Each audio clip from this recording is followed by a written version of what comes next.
सभी भक्तों को राधे राधे। जय श्री कृष्णा। कथा सुनने व इतना सारा प्यार व सहयोग देने के लिए सभी भक्तों का दिल से धन्यवाद। सभी भक्तों को मेरी राधे राधे, राम राम। आज हम पढ़ेंगे वैशाख महात्म्य का अध्याय 10वां। आइए शुरू करते हैं। मैथिल बोला, हे ब्राह्मण, आपने कामदेव की स्त्री रति का चरित्र सुनाया। अब कृपया करके शून्य शयन व्रत धारण करने की विधि कहिए। इसमें क्या दान होता है, कैसे पूजन होता है और उसका क्या फल होता है। यह सुनकर श्रुतदेव बोले, हे राजन, इसका विधान श्री हरि भगवान ने लक्ष्मी से कहा था। वह सब मैं तुम्हें सुनाता हूँ, जिससे श्याम वर्ण लक्ष्मीपति जगन्नाथ संपूर्ण पापों को नाश कर प्रसन्न हो जाते हैं। हे महीपते, सोने व चांदी की मनोहर मूर्ति बनवावें, पीतांबर धारण कर सुंदर वनमाला से सजाएं, पुष्पों और सुगंधित द्रव्यों से पुरुषोत्तम भगवान का श्रावण शुक्ला द्वितीया के 4 मास तक प्रतिदिन पूजन करें और ब्राह्मणों को सैया दान वस्त्र करें, ब्राह्मणी सहित भोजन करावें। फिर मार्ग शीर्ष आदि मासों में पूर्व व्रत रक्तवर्ण हरि भगवान का रुक्मणी सहित ध्यान कर पूजन करें।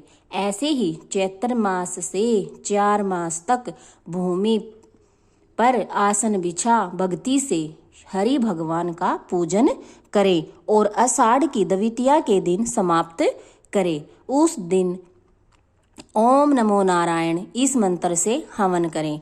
मार्ग शीर्षादि मासों में प्रायण के दिन विष्णु गायत्री इस मंत्र से हवन करें और भक्ष्यो भोज्यादि 4 प्रकार के भोजन करें और चैत्रादि मासों में सहस्त्र शीर्षा इस पुरुष सूक्त मंत्र से हवन करें। पंचामृत, खीर, घी, पका हुआ मालपुआ भोग के लिए करावें और लक्ष्मी नारायण को स्नान करा बीच में श्री कृष्ण की सोने व चांदी की मनोहर मूर्ति रख कर भोग करें। फिर केशव आदि नाम से ब्राह्मणों को भोजन करा श्रद्धा अनुसार 2 वस्त्र और अलंकार से पूजन करें। मालपुआ ब्राह्मणों के निमित्त 12वें दिन दे। फिर पूर्व काल कल्पित प्रतिमाओं को संपूर्ण अलंकारों से आभूषित कर आचार्य को दे और शैया का संकल्प करे। ऊपर लक्ष्मी नारायण का विधिवत पूजन करे। कांसे का पात्र दे और ब्राह्मणों को भोजन करावें। दान मंत्र, हे जनार्दन, जैसे आपकी सैया लक्ष्मी से अशून्य है, वैसे ही हे केशव इस शय्यादान से मेरी सैया अशून्य हो। इस प्रकार भगवान का पूजन करें और भोजन करें।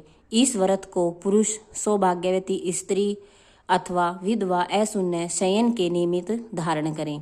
जो मनुष्य विष्णु धाम जाने की इच्छा करता है उसको यह व्रत जरूर करना चाहिए। इसके करने से जगन्नाथ भगवान प्रसन्न होते हैं, देव दुर्लभ कार्यों की सिद्धि होती है और अनेक प्रजाओं की वृद्धि होती है। जैसे भी बने यह व्रत अवश्य करें।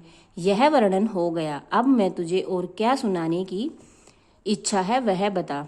यह सुन राजा ने फिर श्रुतदेव जी से पूछा, हे महाराज, वैशाख मास में छत्रदान करने का महात्म्य सुनाइए, क्योंकि वैशाख के कर्तव्य शुभ कर्मों को सुनते सुनते मेरी तृप्ति नहीं होती। राजा के ऐसे वचन सुन श्रुतदेव जी बोले, हे राजा, कि छत्रदान के फल की एक प्राचीन कथा है, वह मैं तुमसे कहता हूँ। सतयुग में एक हेमकांत नाम का बंगाल देश का राजा कुशकेतु का पुत्र था। वह बड़ा बुद्धिमान और बलवान था। वह एक दिन शिकार खेलने गया। वहां घने वन में अनेक प्रकार के मृग और शूकरों को मारता हुआ और थकने पर दोपहर को मुनियों के आश्रम में पहुंचा, जहां शततीर्ची नामक ऋषि व्रत में मगन थे और समाधि लगाकर ध्यान लगा रहे थे। इससे उनको पता न चला कि आश्रम में कौन आया है। अतः ऋषि ने उठकर राजा का सम्मान नहीं किया, जिससे राजा क्रोधित हुआ और उसे मारने के लिए दौड़ा। तब ऋषि के 10 सहस्त्र शिष्यों ने उसे रोका। क्रोध में विहल होकर राजा कहने लगा, हे ब्राह्मणों, मैं थक गया हूँ, तुम मेरा आतिथ्य सत्कार करो। परंतु गुरु की आज्ञा के बिना शिष्यों ने सत्कार नहीं किया, जिससे राजा को और ज्यादा क्रोध आ गया। ऐसा शिष्यों से सुन राजा ने उन्हें मारने के लिए धनुष उठा लिया और अत्यंत क्रोध कर बाण छोड़ने लगा। तब शिष्य भागने लगे। उनमें से 300 शिष्यों को मार डाला और आश्रम में रखी हुई वस्तुओं को पाप बुद्धि सैनिकों ने ले लिया और खूब भोजन किया। जब सायंकाल के समय राजा सेना सहित पुरी में आया तो उसके पिता कुशकेतु ने इस दुष्ट व्यवहार को सुना तो बेटे की निंदा की, पुरी से बाहर निकाल दिया। तब हेमकांत व्याकुल हो गया और वन में चला गया। वहां उसे ब्राह्मणों की हत्या सताने लगी। वहां पर जीव जंतुओं को मारकर खाते हुए वह इधर उधर घूमने लगा और पूरे 28 साल बीत गए। एक दिन की बात है कि तीर्थ यात्रा करते हुए त्रित नामक महामुनि वैशाख मास में दोपहर के समय वन में आए, जो धूप और तृषा के मारे व्याकुल हो वृक्षहीन स्थान में मूर्छित होकर गिर पड़े। देवयोग से हेमकांत ने त्रित मुनि को ऐसी दशा में देखकर डाक के पत्तों की छतरी बना धूप से निवारण कर दिया और उसके सिर पर लगा दी, अंबुल का जल दिया। इस उपचार से मुनीश्वर की मूर्छा दूर हो गई। जब मुनि को होश आया तो उसे पत्तों की छतरी को लगाए धीरे धीरे किसी गांव में पहुंचे। इस पुण्य के प्रभाव से उसकी 300 ब्रह्म हत्याएं दूर हो गई, जिससे हेमकांत को बड़ा विस्मय हुआ कि मेरी ब्रह्म हत्या दूर कैसे हो गई।